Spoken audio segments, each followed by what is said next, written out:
It gives them a very flexible open, but I think Earth Spirit certainly has to be on the table to ban if your team's secret. Flex picks has been so popular for drafting him in the first stage or just being banned out because you don't know where they're going, you're not revealing anything, and you always like have one step ahead of your opponent because you can adjust to whatever lane you want to put him on. Yeah, I still want to see Weaver for Secret at some point on this series, a hero that they've run on 4 different players in their last 6 games with it since TI. ET. Definitely something that we expected to potentially get hit in these bans. And that's a respect ban for Yapzor. Yeah. I think that third ban might have been different. You probably banned it against Chinese teams, but that third ban might have been different against a team like EG. Certainly with Yapzor on the other side. Yeah, if it was EG, maybe we would have seen what Team Secret tried to employ earlier today, which was really attacking that OD. It's so easy to be a coach these days. You just print out Dota buff pages. Just kidding. Just kidding. This is the man that we did not give enough credit. I don't think we ever talk about Team Secret's coach. I agree. I think we've talked a little bit about it. By the way, VP the ones with first pick here. As I flagged, Secret had shown a strong preference set, and they're going to lock down that Roger Earth Spirit. It does open up a lot on the side of Team Secret. They're going to have the Tusk on the board, but again, the one big thing that stands out to me about Secret's hero pool in this tournament, they're not a Tusk team. Okay. Yeah, so we are going to see that Tusk is still going to be open, but like you said, and it's a big deal. Like it effectively when you get to this stage in the tournament, it's like having an extra ban. Especially when you do know these teams so well, right? They've gone head-to-head so many times. They're not going to let something like that slip by. VP Secret dipping into reserve time here with their open.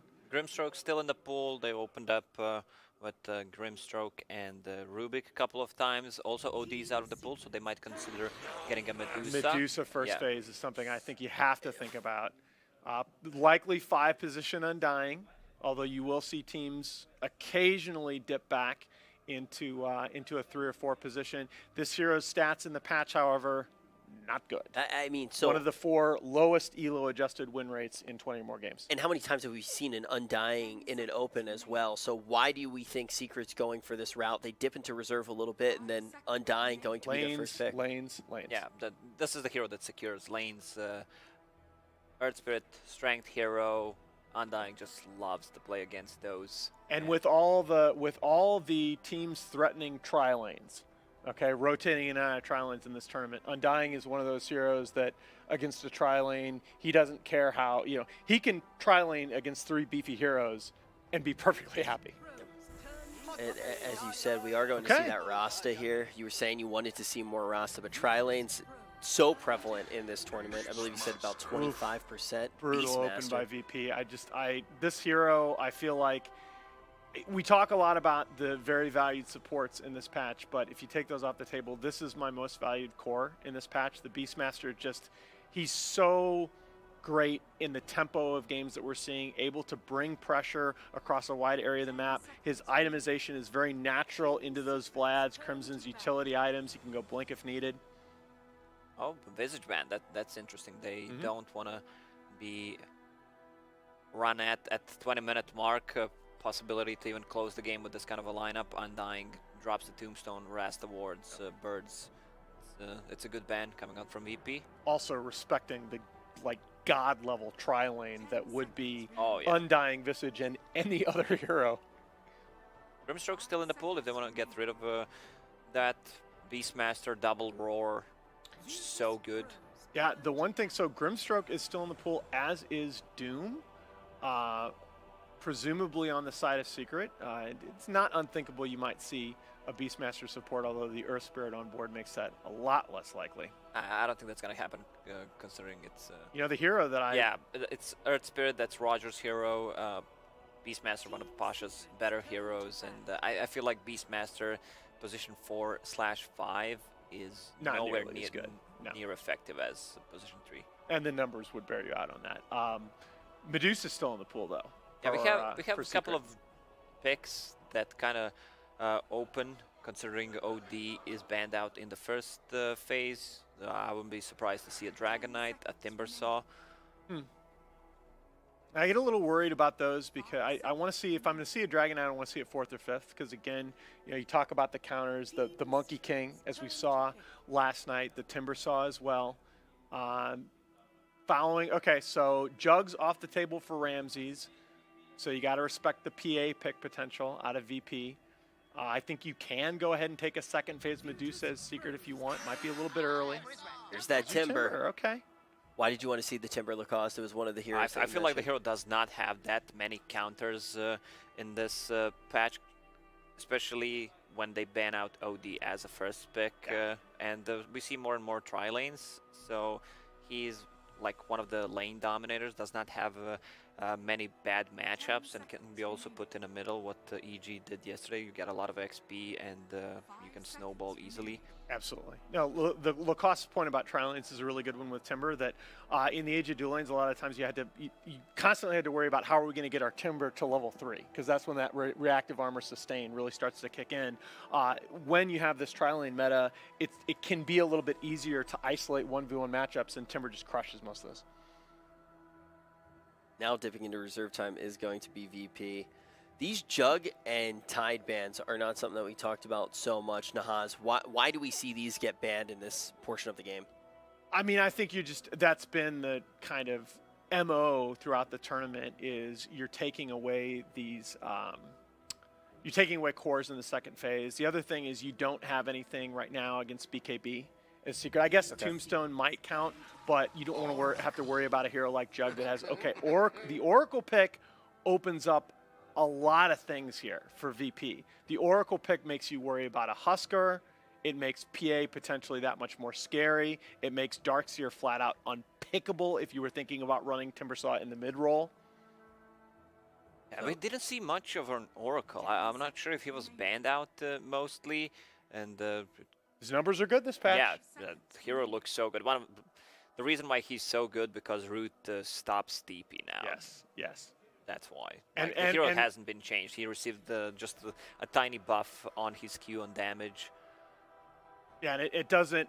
I don't think it applies with Oracle Q because it screws up the targeting. For a second, I thought it was Zeus. Oh wow! Oh, this is a hero I have wanted to see this hero. I didn't mention it, and I thought VP might have been thinking about it because PL is one of the classic counters to the Undying, right? But everybody stayed away from it. Even with we've seen a couple first phase Undying games this tournament where PL was neither picked or banned throughout the rest of the draft. But VP is Secret is gonna take it here, and they're gonna do the classic. We'll pick the hero that counters our own. Yeah. So how many times have we actually seen the PL so far in this tournament? I want to say twice. Yeah, I think it was twice. So many analysts saying PL seems good here, but we don't see it now in the grand final.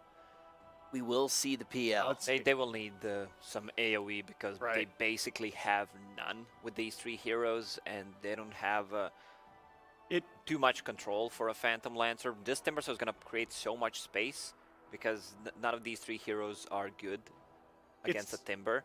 It's kind of crazy, right? Because the hero that PL counters, Undying, and a hero that counters PL are both already on that side. But this is the response, right? When you're talking about, you're worried about melee lanes, you're worried about the other team having a lot of melee cores, this is where you go to that Monkey King. Yeah, this is probably the matchup that they will want to have Monkey King against the Timbersaw. It's hard matchup for Timber. Even though with the rotations coming, I've seen these kinds of matchups where you have a hero who is sitting at, let's say, 35 to 75, 40 to 60, and it just goes to a hero who has a worse percentage. So with the Monkey King on board, surely it becomes more likely that Zai is going to be on the Timber. Could be, yeah. Right? I'm trying to piece this out because Secret, I think, despite the Monkey King laning matchup, which is a problem that we can get into once we see the bans here, I think Secret lack teamfight initiation, right? You really want some kind of initiator if you're Secret. Yeah, I mean, Timbersaw is one of those heroes who can go in and just try to do something, get the focus on him, and then team reacts, but it's not reliable. I'm surprised that Centaur managed to survive throughout this whole pick and ban phase. Considering they already have a Timber and a Beastmaster, I assume Centaur is not gonna get banned nor picked. I like this draft because I think it's both lineups have obvious strengths and obvious weaknesses, right? You talk about Secret until Blink on Rasta, which will come along a little bit earlier now that we all but know it's going to be Yapsor on the 4 position Rasta. They lack teamfight initiation, but you have a VP other than the Monkey King in the laning phase. I suppose with Monkey King's teamfight, it does offer a bit. He's going to build a Battle Fury, but they don't have the best illusion clear still. They could grab a Dragonite, even though it's not a best matchup against against. Who do you want draft? Who do you want draft for VP? Oh, I think that's really tough. What makes you not like that pick here in the house? You're playing I think it's yeah. You have to worry about the laning matchups, and I think as the game goes on, I mean DK's a hero that just he kind of gets swarmed by PL. It's not you know. Now that I think about it, it's not as bad as I first reacted. My apologies. I think it's reasonable, especially with the taking the Kunkka off the table. Okay. Opa. That's wow. That's VP again. Swagger, confidence. Okay, you need a hero to deal with AoE. You provide AoE against the PL. We're going to give you the mid-1 Shadow Fiend. And this, by the way, when I say I want to see mid-1 on more playmakers, yeah, right here, right here. I'm not a big fan of a Shadow Fiend in general because he's vulnerable to rotations. Shadow Shaman and Undying not the best at doing so, especially because it's going to be Shadow Shaman position 4, and the hero is slow, so you're not playing Shadow Fiend into Earth Spirit, which is he's like worst enemy, and they have enough stuns and slows, controls to actually enable Shadow Fiend to deal damage with raises. So I like it here. Is gone. I still. What do you want? Do you want a 3 or do you want a 2 Timbersaw? Lacoste. 3. I think you want a 3, okay. I think they need a matchup against. All right. So you want a ranged hero mid? Yeah. Can you just go Dusa? No, Lina. Okay, right. This is not a hero we've seen a lot, but oh wow. Oh, mid-1 Lina. I think mid-1 Lina crushes this matchup. I'm not sure. I've seen him Lina versus rotations SF. coming out from Earth Spirit, which is way better than what position 4 Team Secret has, and sick drafts from both of these teams, and I would give VP an upper hand in this one for sure. Okay, you're giving VP an upper hand, but I want to ask right now, how does VP win with this lineup? Where do you think they're going to be able to take over the game? Well, they have a good Roche potential. Their lanes are going to be strong. I mean, I think if they address the PL, they win the game. Okay, because I don't think Secret has enough team fight to win this game if PL just doesn't get massive. But I think just watch that mid matchup. If mid-1 goes off on this Lina, this game's very winnable for Secret. All right, our analysts are saying the mid matchup is going to be the key to success here, but let's kick off the grand final. Hell yes, Richard. We are definitely looking to kick off the grand final right now. And what a final it is. It's a final that you'll probably be very familiar with. Virtus.Pro versus Team Secret. In KL, they face up against each other in the winner's bracket and the grand final. In that tournament, though, it went the opposite direction. It was Secret who was, it was VP who was knocked down. And then it still went to 5 in the grand final. It was also a 2-1 as well. It was. The loser, in that tournament, VP, they 2-0'd EG. This time it's Secret, and they go up again in a final. I hope it's going to be epic. I'm wishing for just 5 games. Undeniably, these are the 2 best teams in Dota right now. Yeah. And, nothing to lose. This is probably... This is it. This is what we've been waiting for. This is what I'd say 80% of the community expected. We finally get a shot. 5 games, VP, Secret. You said on the panel before, you want to just have great Dota. You don't even care who wins in the end, like Virtus.Pro and Team Secret. These guys just play an incredible level of Dota. And looking at the draft, I kind of got what I wanted. We're both standing here during the drafting phase going, man, this is a really great counter to this, and this is a really great counter to that. Both drafts feel like they've got so many strengths as well as weaknesses against the opposition. And one of the biggest ones I want to flash up is the SF. It's no one. Finally, dude. Yeah, he comes up. It's finally SF gets picked up as one counter, but then he gets the other counter back. Yeah, so EG won against eHome and Vici with their Timber, but those teams picked Beastmaster and Kunkka into the Timbersaw. Those aren't real counter picks. I've been hoping for an SF for forever. This hero outscales a Timber. It's a mixed damage core, great synergy with the Beastmaster and the Monkey King. We were thinking about maybe like an Ember last pick, but when you have a Monkey King, you need something that's hitting buildings, and that's what this last pick SF does. Secret, like Nahas said, Lena's going to need to go off. I feel this hero needs to snowball, and the matchup Lena versus SF is not as Lena favorite as it was way back in the past. Is the Lena still able to do a lot of damage when you've got the Oracle in your field? Like, how do you get it all off? And you're pointing to your screen right now to see no one. Yeah, raise first. Raise first. Raise first, this what you going for? So this is the new way to play, and part of the reason that this matchup is so hard to read, because you're going to just CS with Souls, rush bottle. We saw Sumail do this back in the past, and I haven't really seen it in a long time. This is the traditional way to beat unfavorable matchups, but it's very high skill. You don't see amateur players even give this a shot. Well, we'll see if no one can pull it off. We'll keep very, very close tabs on him. The laning phase at least has Nisha and Yapsor on that top lane.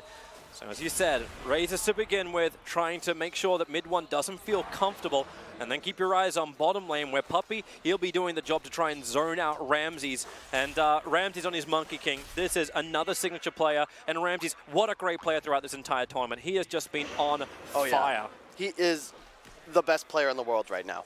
And I don't think you can make an argument for anyone that's not on his Dota team. Secret, they come out, they 3-0 this. Perhaps we change that up, but Ramses has been on fire. The guy doesn't make mistakes. He's incredibly involved in the development of the team's strategies, and he's nasty. Yep. it's nasty. This is the greatest descriptive word you can find for Ramses. You're like, man, this guy's great. This guy's cool at Dota, and he's nasty. There's a lot of words you could use to describe him, but Puppey has taken so much strength off this. That's an Oracle with 362 HP, but there's no aggression that will come out of Zai. But it has stopped Roger as well as Solo trying to get aggressive against Puppey himself. They know they just don't do enough damage to get the kill. This is when the Undying pickup works so well. Yeah, and the cool thing about the way Secret can play this game is, like we saw at TI, PL will become a problem. Oh, wow. In the mid game, you can deal with them, but late game, none of these heroes of Virtus.Pro really challenge him. Especially when you have that third, fourth item. Lane, these Timber Chains, they're doing so much work. It's a 400 HP Monkey King. At least the Tango's a little bit more efficient for them, but looking for another chase. Going down towards the bottom while the mid is having its own fun. We have it on our picture-in-picture. Thanks, production, for ensuring we get to watch all of it. But Rogers hit level 2 finally, and really, Lena, she just got a regeneration rune from mid one and top lane. Oh, there it is, the first blood against Pasha. We're looking at the bottom lane because that's where the other initiation's coming in. Ramsey dodging one of the attacks with a mischief. Puppey getting a lot more strength back.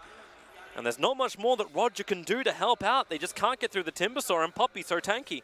This is the Undying factor. Even though it's a 2-on-3 in the bottom lane, Secret still come out ahead. This is Undying in a nutshell, especially when you have a super tanky, sustain-heavy core like Timbersaw to play off of. And look at Puppey just chasing Earthquake through the jungle. But this is great because he wants to go heal anyway, so why not just keep tabs on what Roger's doing and ensure his mid laner stays safe. Also, no one forced all the way back to base. Yeah, he walked it too.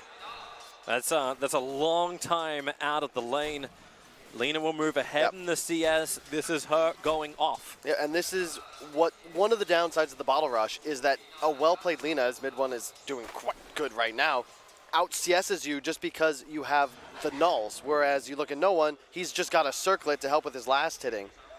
And mid one, when you get a lead like this, the SF will probably be able to keep pace, but you are going to win that initial trade. It'll probably equalize once we hit like that 4-minute rune mark, especially if Roger can make something happen here. He's been waiting for a very long time. Thanks to that Dire Observer Ward, they have a little bit extra information on the high ground. So even if mid one feels like he may be a little hidden, it's not the case. Roger should be able to hit the rolling boulder.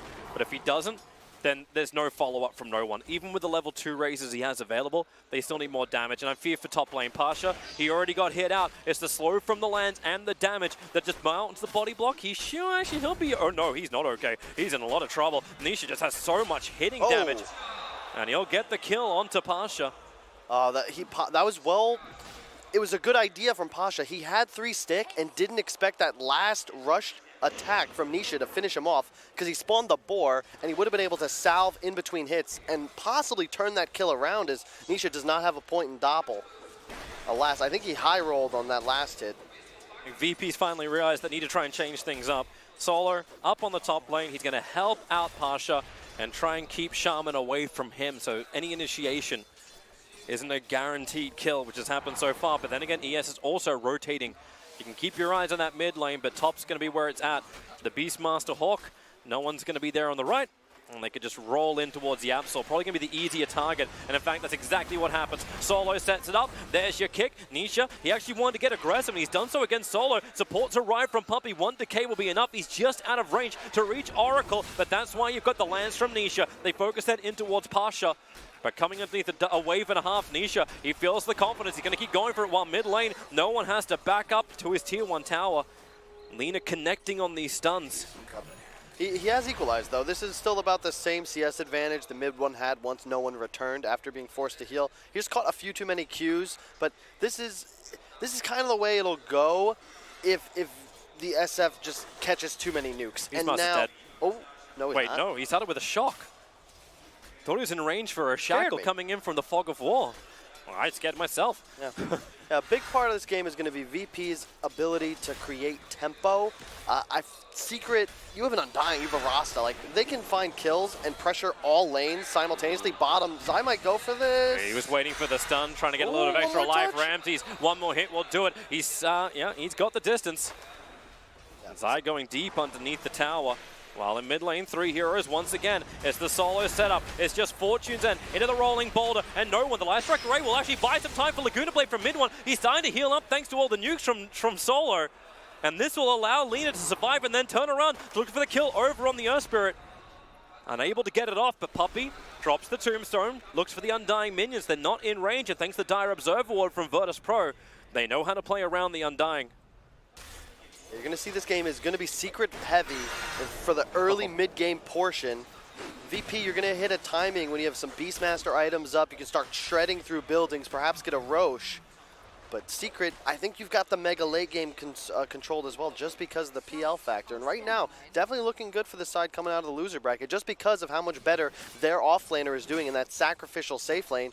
Pasha's been relegated to the jungle, which this is how I think you deal with Virtus.Pro as well. Shut down Pasha, don't let him be this space maker. I would much rather play VP and allow Ramses and my carry to free farm than to put Pasha and my offlaner in a 1v1, having that 4 or 5 level advantage once you hit 10 minutes. Especially when they're the late game heroes, like we've seen with the Terrorblade pickups. It's not like a Juggernaut getting a little bit of farm. Ramses, thanks to the heal, will be able to stay alive while up on top. They are really wrapping around as Yapsor wants to go in deeper, but Yapsor's the one they initiate in on. Once again, a quick little pop-off from Oracle, a charge down from Nisha, looking for a rebuttal support for support. The PL illusion blocks him from moving through the tree lines. Stick charge will keep Solo alive for a little bit longer, but you know Nisha wants this. A couple of illusions allows it to happen, but Oracle turns around once more, looking for a trap, but it won't happen. Especially with the fact that mid one has arrived in the lane. They charge forward towards Roger. Atlantis may slow him down enough to hit the light strike, and that's why Roger quickly rolling boulders away. Secret doing a good job as well. This is what the top teams do. We saw a couple missed rotations from mid players in previous games in the tournament, but when mid one moves, Puppey is already mid catching the experience. He got a full wave before no one came back, and now he's going to get a bunch of creeps under tower. This is how you want to rotate around the map. If your mid moves, someone has to get that free XP and gold coming back into his tower. With the creep skipping, they may get more than this. Get the experience in mid, but it's free damage onto the tier 1. Radiant are scanning, wondering if there's any kind of rotation coming through the northern side of the river. I can tell you right now, it ain't happening. Monkey King's having his own little battle against the Timbersaw on bottom lane. Always trying to line up for the good slapdowns to get the lifesteal back from everything that Zai takes out of him. You're happy with this if you're Secret, though. Not many offlaners, especially melee offlaners, can stand up against the Timber. This is why they have the confidence to pick a third. Especially when Timber's looking for the kills. Doesn't have the mana for another train. Actually, now he does. Soul Ring arrived on the Courier, so he can stay underneath the tower, looking for another chakra onto Ramses. He'll switch into a tree, but that's what Zai wants to play around. Ramses, a slap down, buying time. TP's coming in from SF. No one. Can he do some work? If there's another stun available, that's what Oracle is trying to arrive to achieve. But Zai, 1 raise, 2 raise, but Timber chained down. He is away while Laguna Blade fails to kill, but the attack will from mid one around Roshan. gets the kill on the ES. So they're good. still going on bottom lane. Zai is not out of the woods just yet. There's still triple raids available. 1, 2, slap down. No one gets the kill onto Zai, but it takes so much to do it. And look top, you already have a tower push coming out from Secret. This is the strength of having your off-lane Timbersaw as your guardian in the, I call it the off-lane, it's the safe lane, but you get what I'm meaning. Yeah. You can't pressure Timber nearly as easily as Secret can apply pressure to this Beastmaster, who is still just rotating through the jungle. Pasha, not much of a game. Your bot tower is Secret is still full health, and you're in winning 2 lanes because the Undying was sitting mid just freely. You kill top tower, and yeah, you lose a Timber, but that's a worthy death. Is this SF? Oh, okay. He'll be fine on bottom lane, especially with TP support arriving. In fact, with Ramses being as low as he is, he should be careful.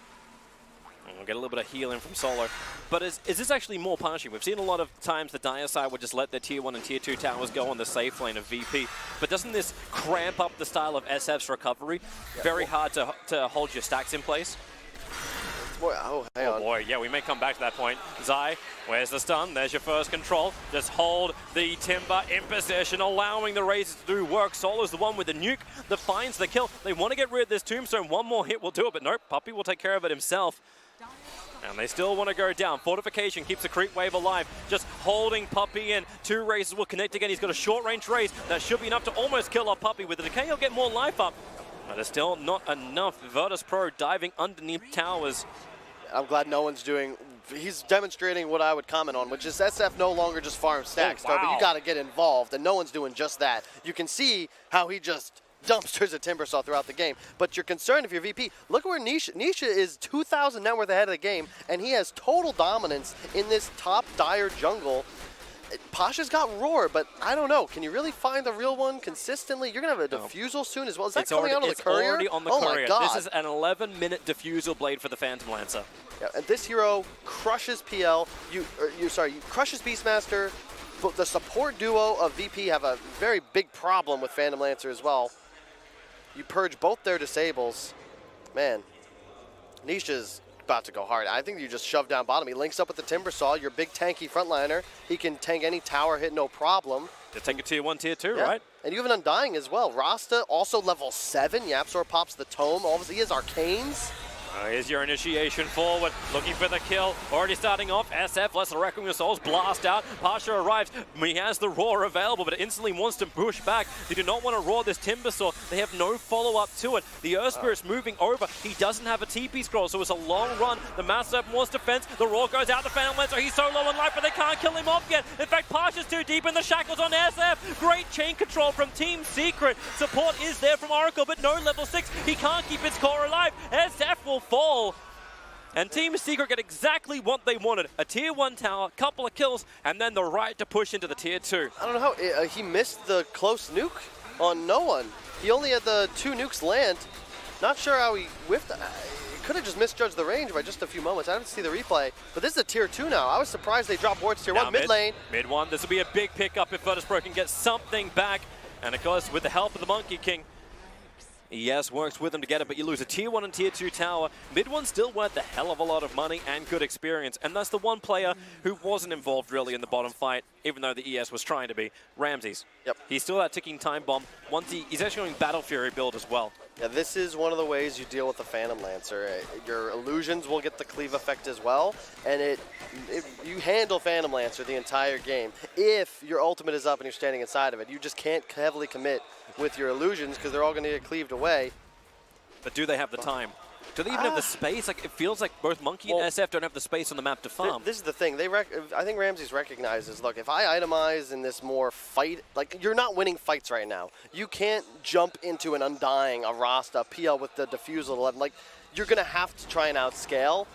Inferior teams are going to maybe double down on their mid game, and then they're one fight away from a loss. Yep. You're ready to take some small losses now as VP in the hopes that eventually you can turn things around, and I think that decision is a good one. Even if they were to lose this game, you got to try and find that win no matter what the percentage chance of success could be. It's the mental thing. Get a little bit of run. Timbersaw, Zai, he's a long way away. Pasha has Roar up. Zion will just chain out. Of course, I know he's tanky, but as we proved with Ice, oh, that was the Demon Edge. It was the Demon Edge for Monkey King that would have been a huge increase in damage for Ramses, and it's gone for 3 minutes. That makes me feel silly about what I just said, Toby. Hey, it was fantastic. The problem is the courier was going directly over their own jungle, and they're looking for kills. Puppey comes out. He's actually going to just Wukong command Ramses. No other choice. He can't jump away at the tree lines. They have to get rid of this Tombstone. Soul Rip will make it a little bit more difficult. Tombstone is gone. Zai, he'll stand underneath the Wukongs. He doesn't care. He'll chain through. Lost a lot of trees. The slapdown's good, but the Mass Serpent Wards. The trap is up. No one's getting away from this one. In fact, four heroes all inside the trap. Beastmaster thinks the false promise. He'll be able to survive and get his roar off. But Nisha, he's still the bigger hero. He wants to try and stay up, and he's able to do so. So much regeneration, and maybe mid one with the shackles up. Ramses will fall down, mid one sticks around for it, and SF will fall as well. Team Secret, it looked like the most disastrous wards from Yapsor, but it was the greatest wards of all time. Hey, at least it was 2 from each team, right? Works out. Ramses, he got yolzed. Mid one just accidentally walks into tower range. That second shot put him at 8 health. If he goes down, I think Ramses might even live there, but turns out for a big win for Secret. The other fun thing, the wards started to actually make it so there's a hard choke point on the ramp. It was so difficult for Virtus.Pro to get the support up. Beastmaster, like he just walked away, and he was with Oracle on the far side, which just stranded the rest of Virtus.Pro up the hill, and they couldn't walk into Team Secret. Yep, and now you're in a position. You can see the power. Like Secret third pick Timbersaw. They didn't care if this hero ended up getting countered. They have at least 2 people that are excellent on the hero in mid one and Zai. Are you still happy to see a Holy Locket on him, though? He's gone double braces into Holy Locket. I think that that item is very bad, but on Timbersaw, it's pretty good. You don't need the hood necessarily in this game. It gives you health, it gives you raw stat, like raw HP and mana, but it also gives you a ton of regen. It's just a super value item, as it gives Timbersaw everything he could possibly need. Plus, it boosts your health regen effectiveness. And if you look at the lineup of Virtus.Pro, you're going Veil on Roger. Who's going to have a Spirit Vessel anytime soon? You've got Oracle going for it, but 2K net worth, he's still the full items away. He has the urn, but that's it. And he's going to have to buy all the wards. I think they realize they need to amplify the damage, the small damage they have. Because right now, there isn't enough of it. The physical damage of Ramses isn't intimidating enough. Nisha, well, he'll get his own kill on bottom lane. Beastmaster just being caught out.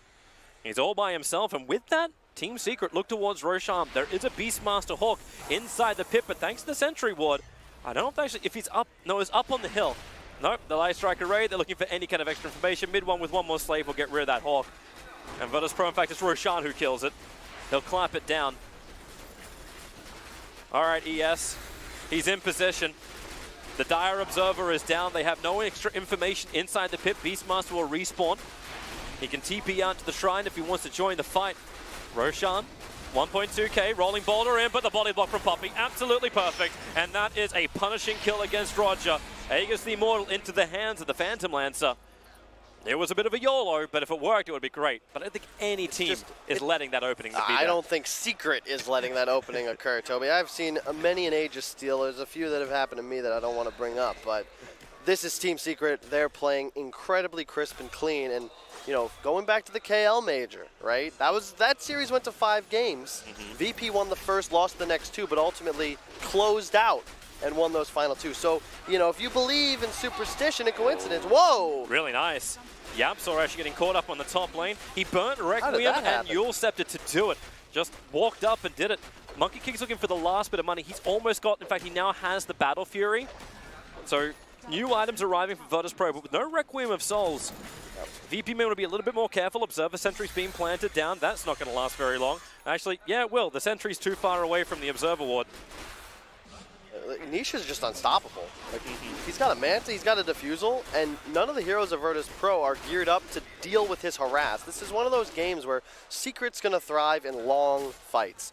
Virtus.Pro, you need to find immediate kills with your Roar, with your Requiem, and under your Monkey King ult. If Secret can bait out some of these cooldowns and keep the core of their team alive, they should be able to clean up easily once that all fades. There is, however, the mentality of Virtus.Pro. So you're like saying, like, VP later on can fight, but look at their Observer Wards they place. One on the hill on the southern lane, and one's actually almost in the middle of that, like it's mid lane just out from the tier 3 tower.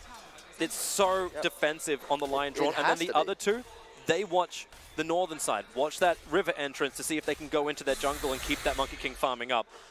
But Team Secret, they go the other way. Smoke up, run up through mid, Sentry Ward's planted down. ES needs to create a little bit of space, and he's just rolling boulders away. Goodbye, Solo.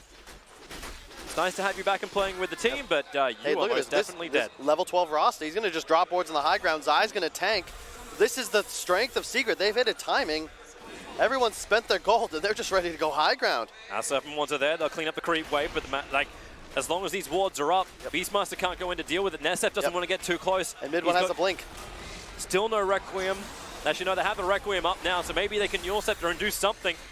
But the jump forward, where's it going to come from? Monkey King's coming in through the rear, so Ramses wants to trap him out, thinking about jumping across, he'll jump away. He cut the wave, Toby. He did. He cut the wave. Wait, the backdoor regeneration, stopping the VP racks. Now Ramses will be punished for it. They catch him in the trees. There's that blink you were talking about going to work. They didn't clean up enough of the Mass 7 walls, but Ramses, he'll buy back into the game. Didn't commit the Wukong's command. Look at Roger, he's trying to make the same play. Yep.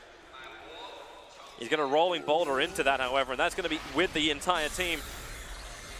Right, Striker Ray's trying to get rid of the Dire Creep Wave. They're burning off the mana of the Monkey King for the moment. He's got 11-1 charges, so he can still go back into the Wukong, but can't get the full bump up just yet. He comes in closer, but this is too close. PL initiates forward. Remember, he's still got the Aegis Immortal. Monkey King, he can't afford to die. That's why Oracle has already popped the ulti. He knows how risky it is. Beastmaster and ES in the back lines. They find the initiation. Hex and Shackles over on Roger is buying more time for the defense, while Nisha underneath the tier 4 towers is just taking everybody out from Virtus.Pro. ES is down. No one could commit the 1 charges. He'll have to actually use the defensive Yule Scepter if he wants to survive. Goes for the Requiem. Cannot get it off in time. It's just the Death Requiem. Buybacks available, and they will be heavily committed because Monkey King is now finally doing some damage with the cleave, but still can't get the kills. They turn around. The mana's been taken out. Ramses needs to finish the job. The Shackles, it's a dieback for no one, but GG is called. Virtus.Pro. They are getting worked by Team Secret. Great draft, great execution. And Team Secret looked very, very clean in game 1. You can see Puppy game plan for that Earth Spirit first pick. Goes straight for the Undying. I love the concept that they worked with. You have all these heroes that peak and hit a power spike at 20 minutes. That's not quite right.